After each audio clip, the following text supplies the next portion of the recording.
Hello and welcome to Pit Lane Talk with your host DK10. It is race week and we are here. We are heading even to Laguna Seca, where the title gap has just became a little bit bigger after St. Quad beat. It's vastly becoming an uphill battle for DMK the Skyver. Although he's had a good run of results in the GT40, which some thought would be a testing car. God knows how he managed to get it around some of these tracks. God will only know. But he does love a technical circuit as well as a technical car. He's been absolutely fantastic in that GT40. But Aldo, the season champion himself, is laying down the gauntlet to all those around him. I dare say after Chalk made a few mistakes, DMK Chalk 12 made a few mistakes last week around St. Quad beat. He did not enter in the bridge, hit the barrier, smashed the front end of his car up. Here he is. How are you, my man? How are we doing, Martin? How are we doing, bud? Nice to have you in the chat. Thank you for joining me in Pit Lane. A new little chit chat talk show, shall we say, of catch up and a bit of banter before race week. But yeah, Chalky 12 wrote his car off twice entering the bridge at St. Quad beat. Face planted the barrier at what mile an hour. Dare say his title challenge is over. He is now he has got somewhat of a 19-point lead to DK10. That is me myself. Battling for third now in the league. I mean, unless anything drastic happens, I don't think there'll be anyone around us to bother us so much. But saying that, the surprise driver of the night is got to be Dazzler. He had a cracking race too, and we've been talking in the group 3 and on about bringing on a driver of the season trophy, just for most improved driver. Chris, how you doing, bud? You alright? Nice to see you in the chat. But yeah, he's come a long way to say it's only his first full. Well, it's not even his first full season. It's literally his first season, more or less. And he's driving the Mazda Concept as well, which sounds very nice. I say it every week, but it does. It sounds absolutely fantastic. But yeah, ask her what. That side by side through Eau Rouge and Blanchimont. That's how we went. And Martin turned in on me because he didn't want to get done by a noob. Took me out at Eau Rouge, and we caused a whole host of chaos. That's what we did. That's how we roll on ACC. Yeah. That as well. I am setting up my fourth screen later on, hopefully before work. That I will be streaming those onboards. Watch this space for the onboards on ACC. We shall get that done. We've been doing the GT3s. We're just trying to get a server sorted out, get our own server, so we can get that up and running. But we've got to get yeah, say no more. Yeah, it's a lot more technical, but it's a lot more realistic. It's absolutely fantastic, and yeah. It is really, really good. Got to get my setups and the setup technical side of it is something that I don't really bother with. I like to get in the car and drive it, but yeah, this one takes the inside of my rear quarter. Yeah, yeah, you was.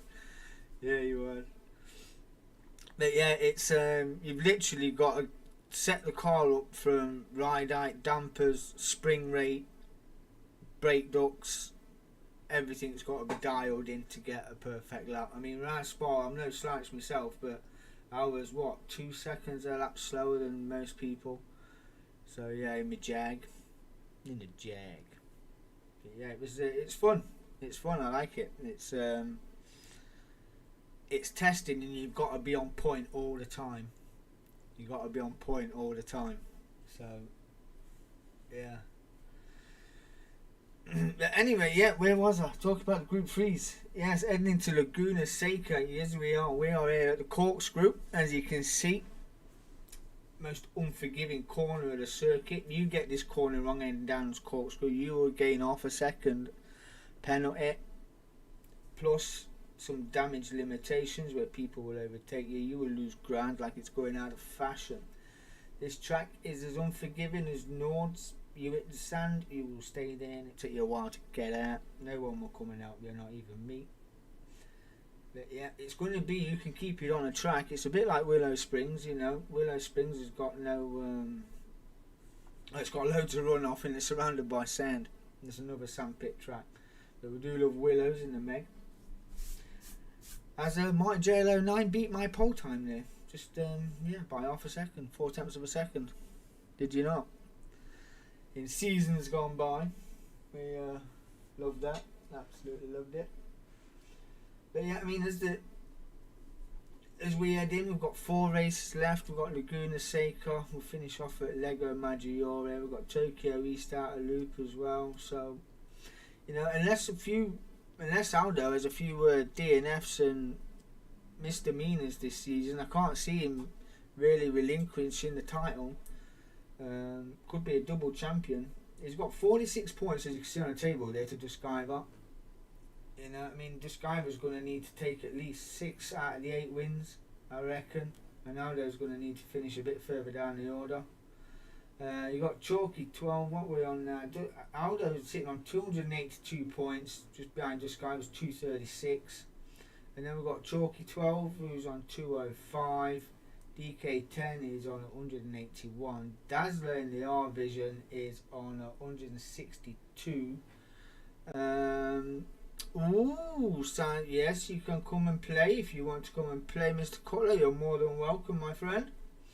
HBC Peterlina is on 127 points. Now, there was a bit of controversy with Chalk and Peterlina. There was a video sent into the stewards on a move that Peterlina did on the chalk down the start-finish straight at St. Croix B. Now, as the pit exit merges onto the track, you can go wide there to go side by side, but then you go onto the grass. Ooh, could do with a spanner in the works just to eat it up a little bit. Would be very much fun. But yeah, Peterlina went down the inside of DMK Chalky 12, and obviously the concrete disappeared. It went into grass. Peterlina was braking on the grass and trying to turn out of it, but it's more like a toboggan. That Corvette turned into a boggan, nowhere to go. So Chalk was just caught up in a toboggan, more or less. So it was just a passenger, and considering that Peterlina was braking and he was also trying to turn out of it as well, that's gone down as a racing incident, although later on Chalky did get in front and finish ahead of him anyway, so no further action on that one. That is the report on that. That was the only report brought in to us. Ricky J is sitting in 7th place. He's on 112 points. Having a good run is Ricky J. Nice to see him with us as well in a WRX. He's not with us this week because he's off on his jollies. And as you can see from Ricky J downwards, we lost a few drivers who didn't come in this week. Running very naked and skinny, are we not? But we love it nonetheless. But Laguna Seca is going to be about, I mean, Duskaiva's got it all to do, and stats speaks for themselves. If you look at, there are Aldo there, 4th one down, he's took 2 poles, 7 wins, been on podium 12 times. You know, it's been on podium 12 times. Let me just see if I can move that up. No, I can't. Yes, I can. There we go. Let's get these stats in. Yeah, here we go. That's better. I've only had 2 poles, 1 win, 1 podium, 4 fastest laps though. Getting the points where I can.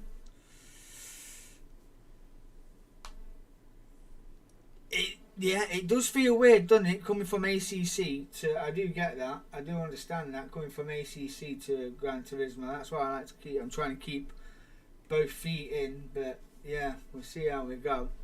But yeah, I took 4 fastest laps this season so far, so yeah, the Emily Frey not doing me too bad. It's just not giving me the podiums that I need. I've only had one podium. Then we get down to Dusk Skivers. Took one pole position, one race win, 8 podiums. So, and a handful of them, or most of them, have been second place. So, to be second and only have one win is a great achievement.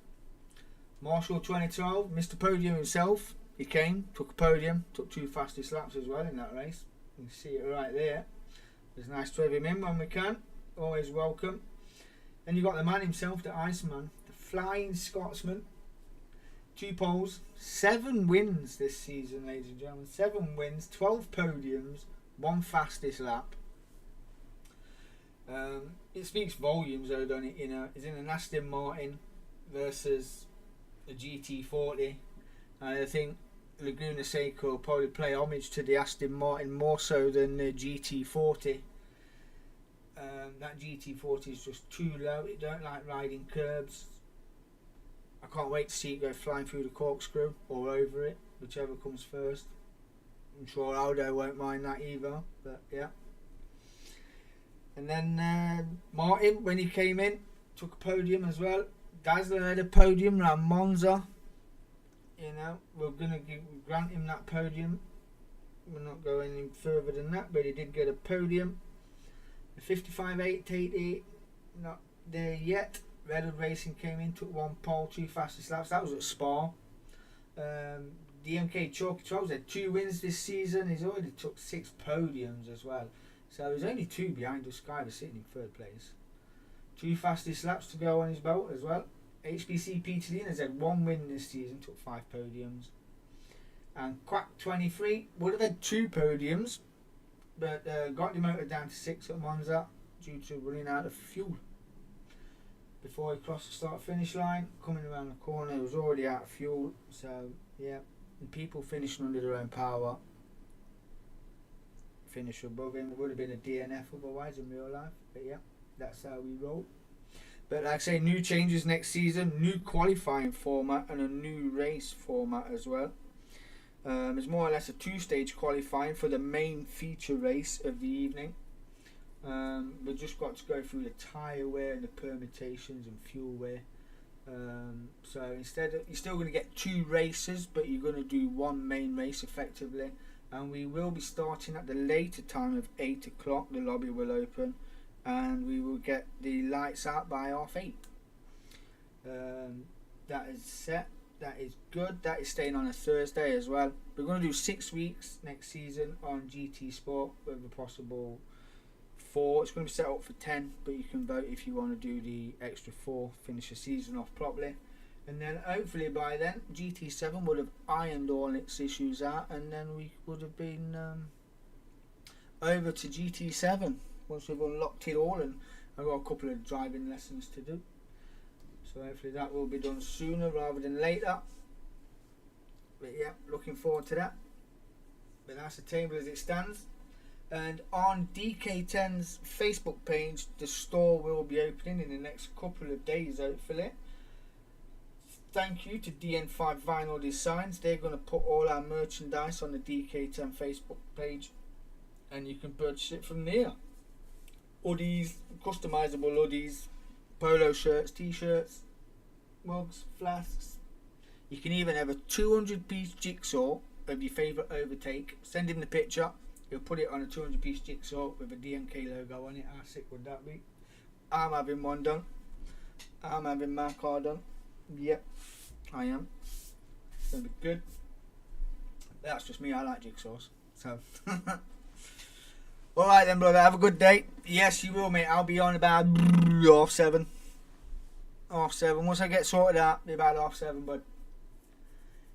Thank you for nipping in. Appreciate it. Thank you. But yeah, DN5 Vinyl Designs, they're pushing us all the way. They want new ideas, what they want, what we want, and what we want to see, what I would like to see as well. So yeah, even gym tops, doing gym tops, ladies gym tops, you know, women's best tops, things like that they wear in the gym, and freaking tight, sweaty things. Yeah, got them coming out. PJs for kids hoodies. Got tracksuits coming as well. So yeah, we can afford DMK tracksuit. Can't wait. Really can't wait. So hopefully the store will be open in a couple of days on the DK10 Facebook page. So yeah, heading in, I wouldn't want to guess who's going to take a win here this first day at Laguna. You know, Chalk's in a beadle. I think he's got a better chance. The RCF is just an handful already. You know, and tyre wear as well. It's not a tyre wear eating circuit, I don't think. It's not a power circuit. So, I mean, we run 8.6 on tyre wear and fuel wear, and 2 25-minute races around there. I mean, we've got to do a mandatory pit stop. Tyre wear in qualifying doesn't count. So, you know, if you use a medium in qualifying thinking you're going to get it out of the way in a race, it don't count. So it's your own fault if you want to qualify on a medium. The tyre situation don't come into effect until race 1. So race 1 you can run super softs medium, and then in race 2 you can run super softs and softs. As long as all 3 compounds are used over the 2 races, you are good. But yeah, it's going to be an interesting one. I mean, Duskiver effectively needs to go all out attack to take points off Aldo. Chalk as well, he's got the best car for the circuit, I do believe, out of all of us, to be honest. He's got the Beetle. So, and Chalk does like this circuit. So I'm gonna have to say I fancy Chalk for sticking his nose in. It may cause an upset.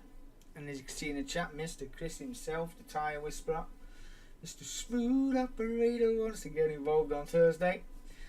More than welcome to jump in and show us how it's done. Would be appreciated. More the merrier. But yes, it's going to be an interesting one this week. A very, very interesting one. I wouldn't want to have to guess it. Really wouldn't. You know, it's all on Duskiver now. I think Aldo with the 46-point lead is not really that much pressure on him. I think more or less the pressure. I think if Duskiver falls out of the top 3 this week, that could be it. That could be it. I mean, we've got 6 races left unless Aldo don't turn up. Yeah, still all to play for. We'll see. We shall see. But that is it. This is just a chit chat and a chat about chit and a Group 3s, obviously. I've been your host, DK10. It's been a pleasure. Be safe. See you on Thursday.